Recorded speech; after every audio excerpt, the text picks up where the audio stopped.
process is how responsive everybody was. So we were given a deployment liaison, back in Minnesota. Jordan, his team, eventually yourself, answered every question we had. We were on the phone whenever we needed to be. We never felt ignored. The customer service post-deployment has been fantastic.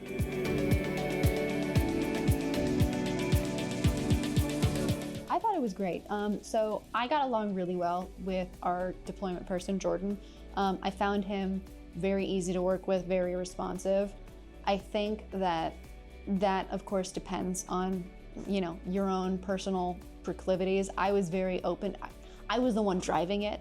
So I was, of course, very open to making changes, adjusting, being flexible, and deciding where I needed to hold the line like this. No, this is important.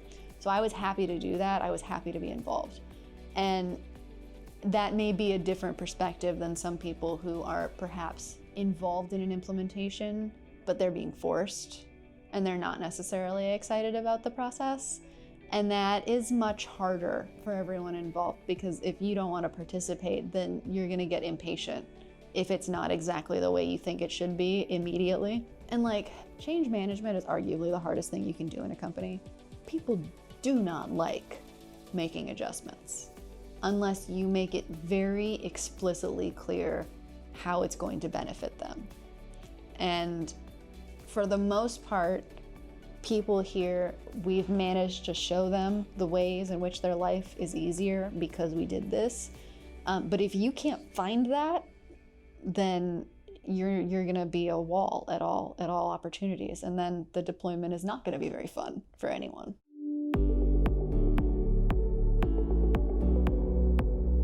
A lot of it depended on the person. So for instance, we have a production manager who he has a huge amount of experience. He's been doing this for a long time, but he likes paper.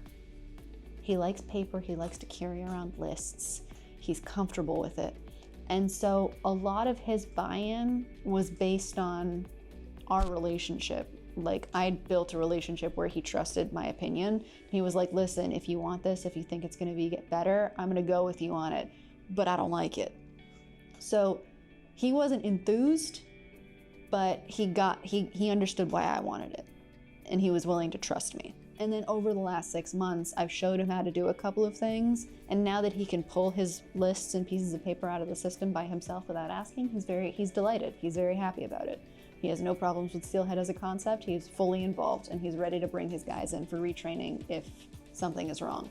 So buy-in for him was initially a matter of trust, and then over time, he saw why it was useful. For other people, it was harder. So a lot of the order entry stuff, we're making customer service and order entry probably do more work than they were doing before, because we make them actually create part numbers and put things together and be organized. Whereas before, that wasn't really happening, which of course led to more quality problems or parts just stopping and nobody knowing what to do with them.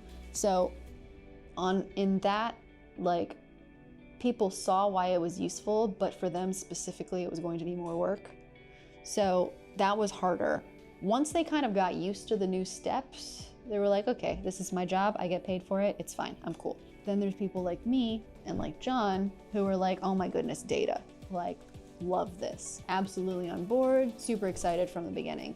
It has to, and it's not just the top though, the communication from the top has to be sort of pervasive and persistent. Even if the guy at the top is fully on board, if he doesn't say anything to anyone, then you're kind of screwed.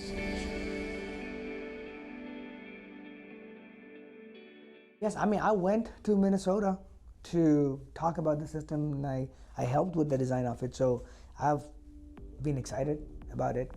But using it is what makes it real, and I only see benefits from the quality side of it. It's fantastic. So I've been very excited with it. And then we as a team, as a management team, we have preached the importance of the data. We have provided grades on what they're doing, what they're not doing. It's taken us a year. That's the language that we speak. It's been all right. The initial speed bump of the first 2 months was rough, but apart from that, it's been good. It's been good.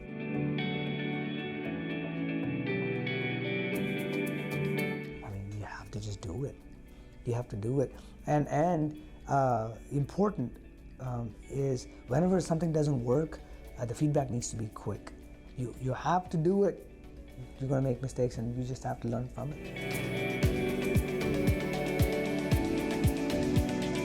I was surprised that it was a daily phone call, and obviously any implementation has issues, and that feedback and fixing those seemed quick from where I stood. That was pretty surprising.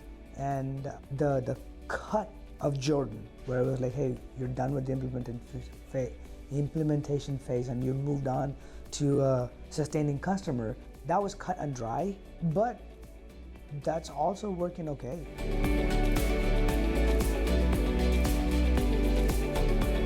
The support is great. The support team seems to understand our questions. I think the team is skilled, and our questions are understood, and that's pretty nice.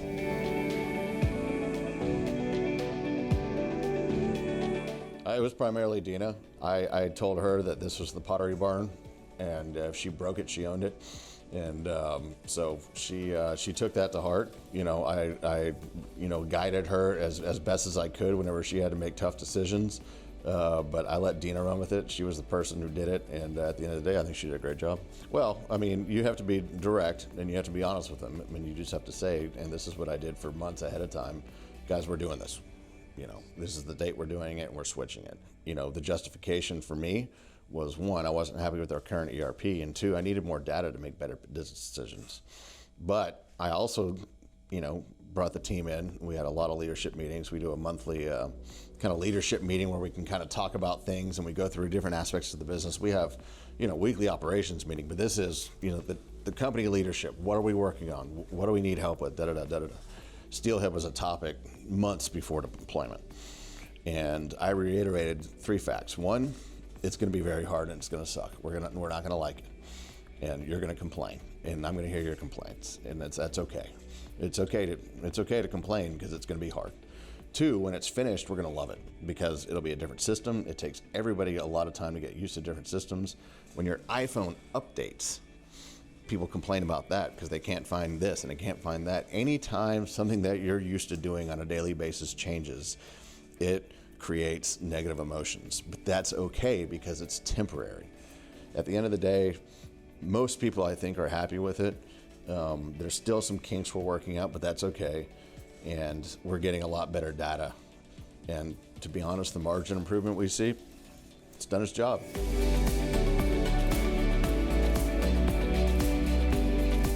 Get into it, jump into it, start playing around in the program, learn what you think you're good at, figure out what you want to get out of it, jump right into it. But the other thing I would say is, and this was important for our team, have a plan and a reason and a purpose for why you're doing it. And I hope everyone would have that before going into it, as opposed to just, well, we need a new system. Have a reason for needing the new system. For us, we wanted to know what our margins were on all these oddball parts that we're doing. We have one line of business that's probably 40% of very similar parts, but the other 60% of our business is one-off jobs. We wanted to know what our margins were on those jobs. We wanted visualization of that. That's the reason we put in the software. So have a reason for it. Because we were very hard on you guys, and we said, we want another iteration of this. This isn't what we wanted. No, guys, this isn't what we wanted. And it was a little bit of back and forth. Y'all are very responsive. Now, when I walk in, I get every report that I asked for. It took a few months, but know what you want. Know what you want.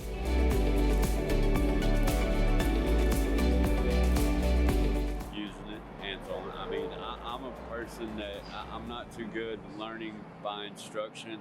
I have to do it a few times to learn it. I was just kind of cut loose with it in the beginning. I kind of learned it over 2 or 3 days of just playing with it. Yeah, it's relatively easy. I just go on, I type in the work order, the part that I'm working on comes up, I pause it. Like I say, I hit play if I'm actually prepping the part or getting the parts off the racks.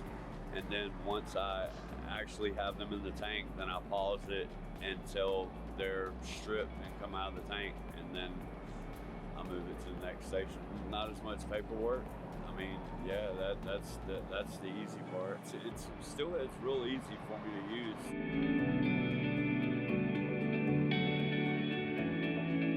It wasn't too bad. I'm basically more like show me one time and then I'll capture it and then keep on going. I'll do make mistakes every once in a while, but when I make a mistake, I'll get with Dina and to correct it and get it, keep the process going through.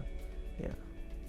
But was it hard? No, it was not hard. I feel like the buttons are all in good spots. No hesitation, no struggle. I mean, I've liked it the way it's set up at the moment.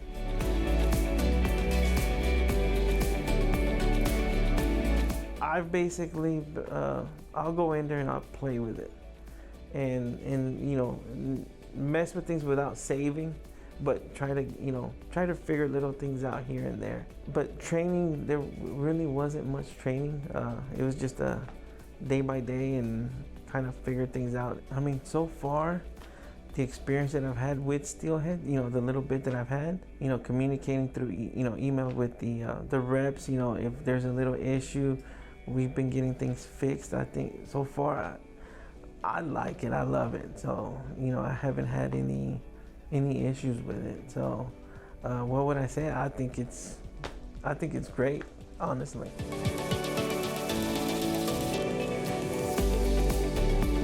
So the process tree was where we spent 90% of our time in getting to the point where we were ready to implement. The meetings that I had with Jordan were almost entirely making sure the process trees were right. And we're I don't know if I said this already, we're implementing at our JV right now. So we're doing the same thing there. And a couple of them have been like, well, why do we have to keep going through the trees? I'm like, listen, if you get the trees right, everything else becomes easy. But you have to get the trees right. So it's been good. I received enough training such that if we need to make changes, I can go in and do it myself, which is great. And things are flexible, right? It's easy to make adjustments. It's easy to add new treatments. It's easy even to add new whole work boards, new entire processes. Like, none of it is difficult enough that I have to, not that Steelhead wouldn't support if I asked, but I can do it myself, right? And that's great.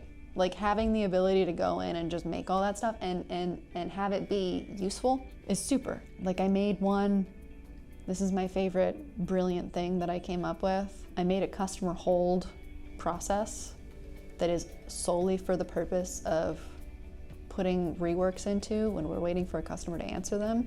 That way they're out of production's way and they're out of QC's way, so they're off the QMS dashboard and they're out of production's work boards. They're just segregated over there. And then when you get an answer, you just complete the rework and either it goes to shipping for scrap or it goes to whatever step it needs to be at. And it's clean and there's no time spent, there's no effort. It's like, we're gonna move it over here and it doesn't stand in anyone's way. In a lot of ways, we've sort of stabilized in terms of what new things we need and how much support we need. Everything's kind of just trucking along. Either Steelhead is already able to do what we want it to do, or we've figured out very, very easy ways that are low maintenance of using Steelhead to do something slightly outside of its own capability anyway. Hi, I'm Ram. I am the quality manager at Precision Spray and Coatings, and we are powered by Steelhead.